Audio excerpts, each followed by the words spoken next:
Everyone's doing well today, this evening. My name is Amy Kennedy. I am an admissions counselor with Central Washington University. I am going to be talking about the public university application process in Washington State. That's such a long and specific title. It is for a reason, because when you're thinking about the application process between public versus private, in-state versus out-of-state, they can all be very different. And so we're going to hone in on those public universities here in Washington and what their application process generally looks like. Some of you heard me, but please feel free to take down my contact information if you have any questions that I don't answer today, or you have something you want to chat about that's maybe a little bit more personal that you didn't want to share in the chat today. You're welcome to connect with me. You can call me, text me, email me, whatever works best for you. If you want to get connected with Central more specifically, I do have a QR code here and on some of the pages, but I'm not here to talk about Central specifically. I'm here to talk about universities in general here in Washington State. And I am traveling on behalf of the university right now, so I do apologize if there's any extra noise in the background or any issues there. So far, I've been having good luck, but knock on wood, I guess here. I'm subject to the hotel noises.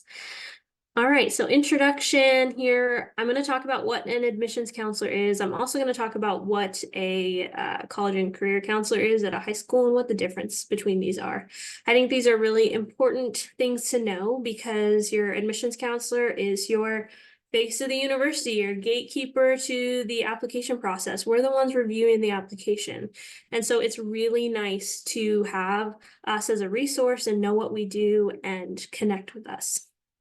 I'm going to talk a little bit about how to prepare for the application season. I'm going to talk about Common App and direct college applications and the difference between those. These are two ways to apply for colleges here in Washington.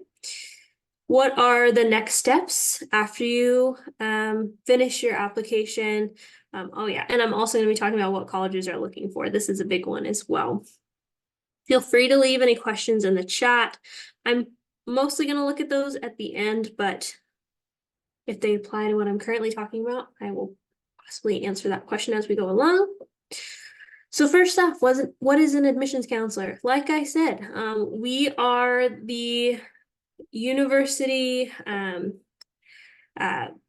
gatekeepers a little bit, not really, but we're here reviewing the applications. We're answering questions. We know a lot about our universities and the application process. We're here to build relationships with these prospective students that we see that are coming in, first-year students and transfer students. We're here to help them, guide them, find the right path for them, whether it's here at the universities that we're working at or with another university, or maybe transferring from one to the next. But ultimately, we're here to help them find the right path. We help with the application process. That's a big one. So we're really there with the student from the first day they sign in and start that application all the way to the first day of school. So all those next steps as well, FAFSA and scholarships and housing, and making sure that they have the right resources in their belt or in their back pocket. And then you have these amazing resources right there at your high school. Those are your high school, college, and career counselors. So what's the difference between us and high school, college, and career counselors?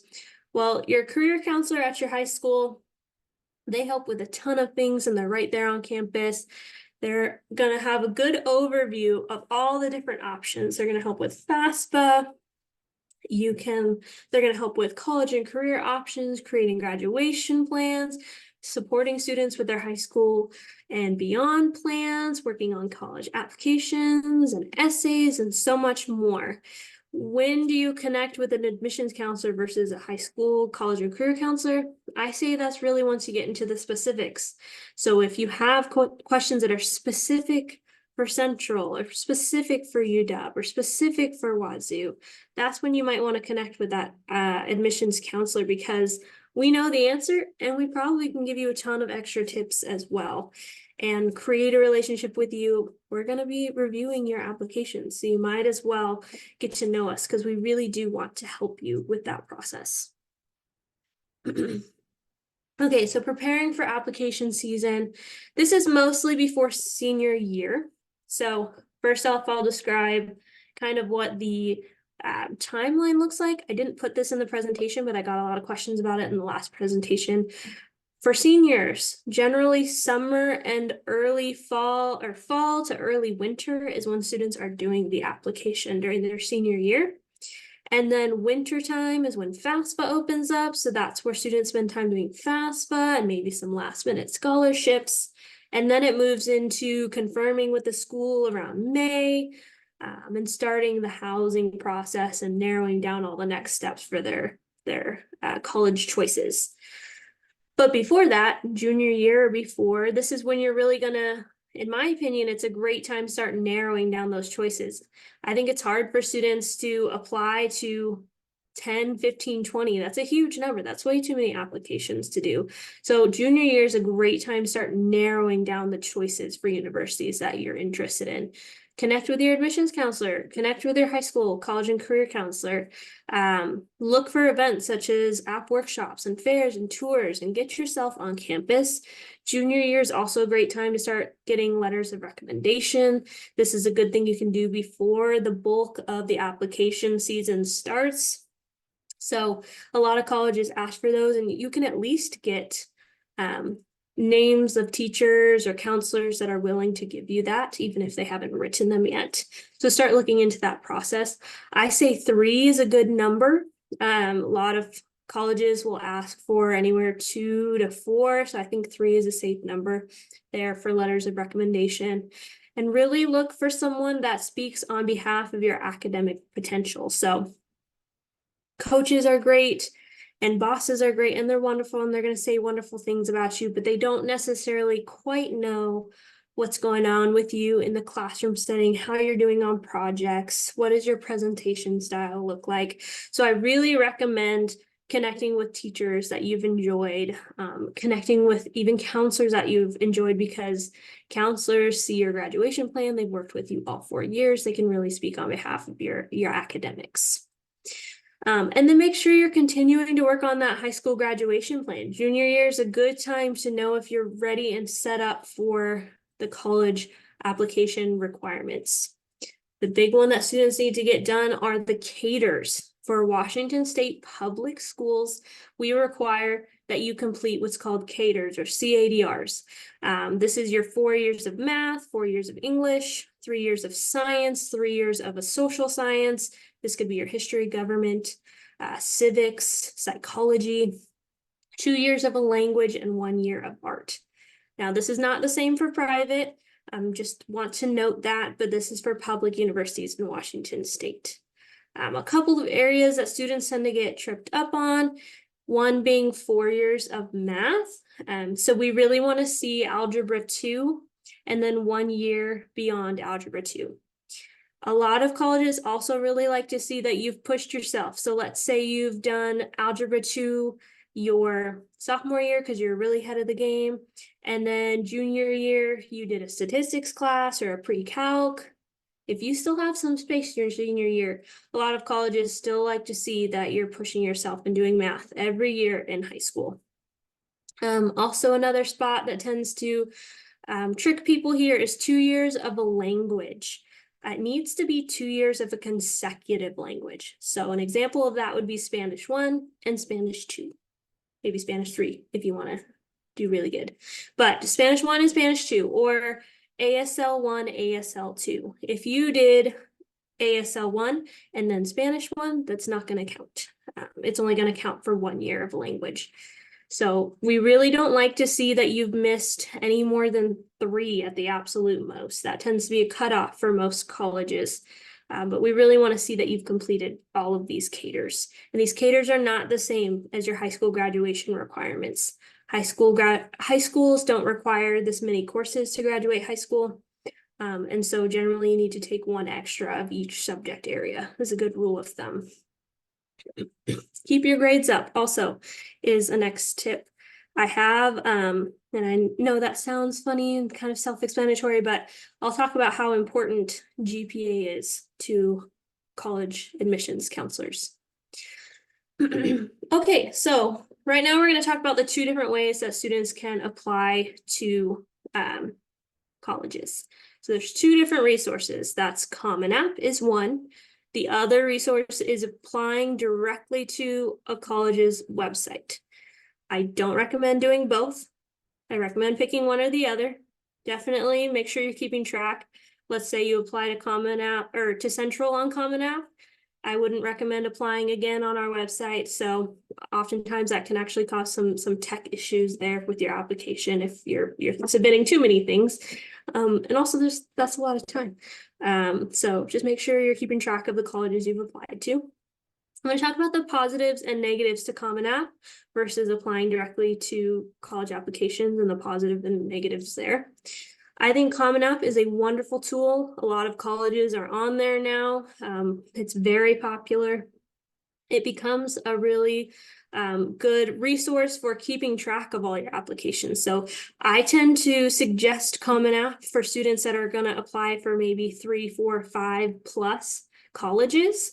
If you only have 1 or 2 colleges that you're looking at, I might recommend applying directly to a college's website. But if you're going to have 3 plus, it becomes nice to use Common App because it's hard to keep track of all those colleges. Did you finish that essay? Did you finish that activities list? Which colleges did I apply for? There's seniors have a lot going on. And so it's nice to have them in a nice, neat dashboard like you can see here. There's a couple of schools listed. So it's going to list out all the schools that student has started an application with. Also, you don't have to remember multiple logins. You'd have to remember logins for every single one of these if you went onto their website. I'm going to reiterate this because this is a big problem we see. Please use your personal email. Don't use your school email. This is important because students lose access to that email as soon as they finish senior year. And so many students get really stressed out by the fact they no longer have access to information. They're not getting emails from the school. They're missing out on some pertinent information. Also, make sure that email is appropriate. If you need to make a new email in order to apply for college applications, but also jobs in the future, right? You want that email to be nice, simple, and appropriate. I'm going to say that one again because it's a big issue we tend to see. Other things you're going to see on Common App here. So these are the questions you're going to go through. You're going to have questions about your general profile, some general information about you, some general information about your family. They're going to ask questions about your education, testing. This is going to be where you might insert an AP test score or an SAT score or a language test score. Activities list, writing an essay, any additional information that they need, maybe courses and grades depending on the college that they're applying to. But I've started a few topics here that tend to encompass a little bit more information. One of those being writing an essay. This is a big portion of Common App is the essay. It tends to take a lot of time for students. So Common App creates a list of 5 to 7 prompts that they put out each year. The student will select one from that prompt list. I put a couple of examples of the ones they had this year. They had 5. These were 2 of them. But again, they'll change here for the next year. And then I do want to emphasize that the prompt that you pick for Common App does not always satisfy the requirements for the essay that a college has. And so this is where Common App can have some negatives. Common App asks you to do everything. They ask you to do an essay. They ask you to do an activities list. They ask you to do everything that colleges might need from you. But a lot of times if you apply directly to a college website, you don't have to do all of this. But you might have to do all this depending on the colleges that you're applying to. So they're trying to catch all the things you might need. But if you are doing your application through Common App and there's a prompt for an essay on the application specifically for a university, let's say Western. If you get into Western's application and you're now seeing a secondary prompt for an essay, make sure you're doing that secondary prompt because the essay is really big to Western. They often won't even look at the Common App essay. So make sure you spend time on both of those if you need to. Education as well. This is where they want to see your academic history. So they want to know where you go to school. Is it public, private, charter, homeschool, running start? Make sure you're putting those all in there. So you don't need to put in your elementary school or your middle school, but your high school level, anything you've done in there. So we are all going through COVID and we've gone through that process. So there's a lot of students who went from public school to homeschool back to public school. You need to make sure you list those out. There's a lot of students doing running start through a college nearby. You need to list that one out as well. We look at transcripts, and a lot of times we don't have the senior year listed on the transcript because they're currently in the middle of it, right? So we need students to list out those senior year courses as well. We want to know where they're pushing themselves, such as AP classes or honors classes. That's what we call course rigor. We also want to see where there's honors and awards. Academic awards are big ones for us on the Common App. And then future plans. So what do they plan on majoring in, or what is their potential career interest? And then an activities list. Some colleges want to see an, not all of them, but some do. Really take some time to have you as a student or have your student sit down and think about what they spend, what they spend during their free time. What brings them joy, what keeps them the busiest, what are they most proud of? Some examples of this are art or music, clubs, sports, work or volunteering, and when those things were done is important. Those dates are very important as well. Okay, direct college applications. This is your second option. Again, don't do both, pick one or the other. You can do Common App and also apply directly to college applications, but just make sure you're not accidentally applying using both tools to the same school. Again, use your personal email, make sure it's appropriate. Some of the benefits to applying directly to a college application is that we can actually go in there and help a student out. If you know that you're going to need extra help with the college application process, you can sign up for admissions appointments and get help with the application if you apply directly through a college's application on their website. So that can be helpful. The negative to it is that you have to remember the logins for all these and which schools you apply to, and it can become hard for students to keep track of all those. You're gonna be asked for the same information, personal information, education history, senior year classes. Some colleges want an activities list, some colleges want an essay, not all. So you might actually not have to do either of these depending on the college that you're looking at. There's potentially an application fee. There is an application fee with Common App as well, but if you ask, a lot of times admissions counselors are more than willing to give out fee waivers. And then I'll talk a little bit more about what we need after you apply, but the big one is transcripts. We can't generally review the application without getting that transcript. We'll go into a little bit more detail about that. SAT scores.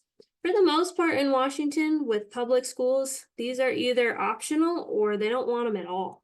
And so please connect with your admissions counselor to ask if you need it. But for the most part, colleges are not requiring them. There is also going to be a presentation today. So either hop into that or watch the recording later on about GAP. This is the Guaranteed Admissions Program. A lot of colleges are becoming a part of this program, and essentially means students who have above a 3.0 and have met all the state required courses, the 4 years of math and English and your languages, they're guaranteed admission to the university, assuming that they keep that same GPA and they do pass all those classes by the time they finish high school, but they are guaranteed admission. And a lot of times schools are doing merit-based scholarships for students above a 3.0. Okay, so this is the big question, what a lot of people want to know. What are colleges actually looking at or looking for when they're looking at those applications? I put an always and a sometimes. Again, this depends on the university. But universities are always looking at that GPA. That GPA is huge for us. So this is the cumulative unweighted GPA. We're looking at the GPA by the time they're applying and also by the time they're graduating. So a lot of students feel like, oh, I got in. Now I'm just gonna, senioritis kicks in and those grades dip. It's very common. We do look at it again when we get that final transcript in at the end of the year. Make sure you keep those grades up. The highest possible grade isn't always the most important. We're also looking at the trend of those grades. So a student who has a GPA that is going down over time and definitely down in senior year is a big red flag for us.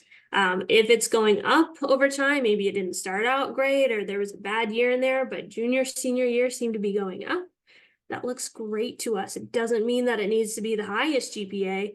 We just like to see that there's improvement, especially if students can reflect on that improvement, maybe in an essay or other topics, maybe during a conversation with an admissions counselor. We're also looking at course rigor. This is very popular for universities as well. AP classes, IB classes, honors, running start, college and high school, any sort of college level course or course where students seem to be pushing themselves. Colleges are often looking at essays as well. I want to emphasize that if a college requires an essay, it is very important to them. Most colleges don't throw in an essay prompt and don't grade it as a huge percentage of that application. They really want to see a good essay. So make sure that your student is spending time on that essay portion. Sometimes they're asking for activities lists. This is a little bit less popular these days. Letters of recommendation, sometimes they're asking for that. I would say it's pretty 50-50 at this point.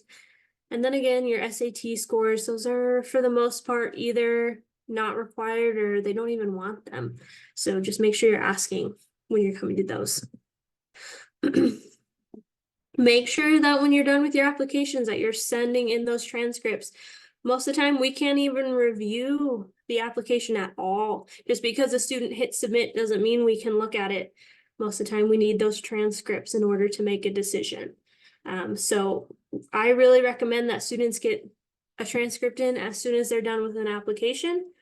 I have some students that are super gusto and they just create a list and they connect with their counselor and they say, hey, send transcripts to all these schools even before they start applying. That's totally okay too. We can't review the application without them for the most part. Continue to check emails or the portal pages, however they did the application process, but definitely continue to stay sharp on their email.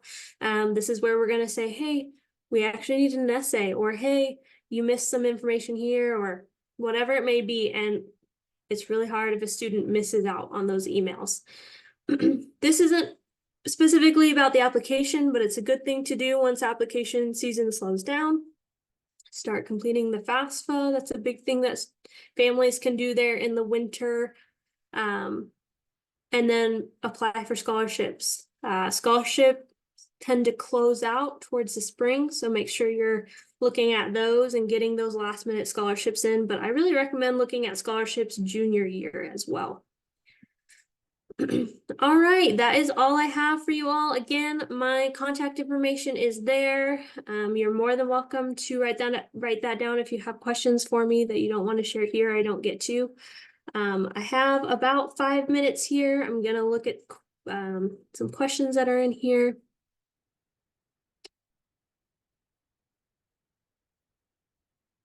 But if you're done, you're welcome to head out if you'd like to and get a little bit of an extra break before the next session. The next session is at 7:55. Okay.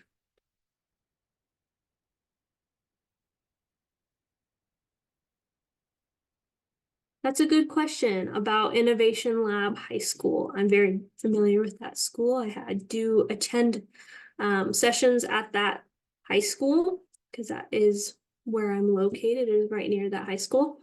And so something I do want to reiterate that I didn't put in here as well. You don't have to have every single one of those caters done if there's a cater that is missing, especially for art. Generally you're okay if you're missing that art class. The only time to worry is if you're missing art and a language and a math. Try and aim for definitely only missing one or two. Generally, colleges will want to see a cutoff of missing caters of about 3 is generally the cutoff. An art class or music class outside of school is not going to count, unfortunately. They have to be considered a cater through the high school. The high school actually is the ones who make that determination. What does the application process look for Washington State schools that are part of GAP? This is actually completely different depending on the school, which unfortunately makes it very confusing. Some schools are just admitting students. So how this GAP program works is that high schools can give out, if they're being a part of the GAP program, they can give out student information for any students that are above a 3.0 to colleges. And so some colleges are actually automatically enrolling students, not enrolling them, but accepting them to the university without them applying at all. And just emailing them and saying, hey, you qualify. Congratulations, you're in. Some schools you still have to apply, but just know that after you do the application process, you're guaranteed admittance. Yes, FAFSA is the same. Sorry, that was a typo. I just realized that as I was going through this as well. Yeah, it's FAFSA.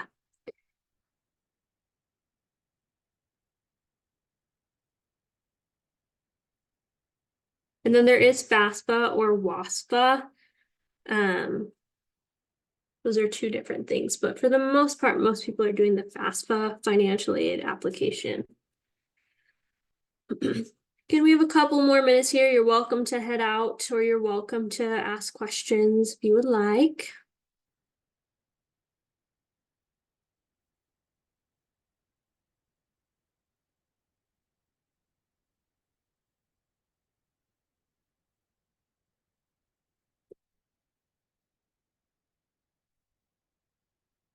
If you know that your student is going to need some extra help on the essay, I really recommend going to the essay session today if you have not done that, or at least watching that recording. I think that's going to be very beneficial. The GAP presentation as well, that is gonna, I believe that's being run by Gracie through Wazoo. She's super amazing, and she's going to be talking about the differences for GAP for the different schools in Washington and what is required of you for the GAP program.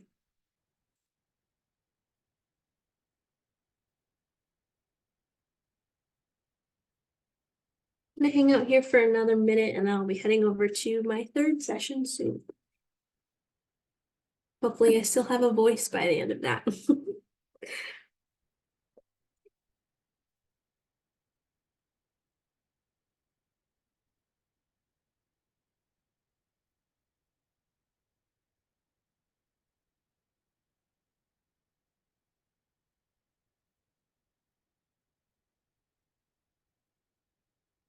All right, I am going to head out. It looks like pretty much everyone has left. Thank you so much for joining.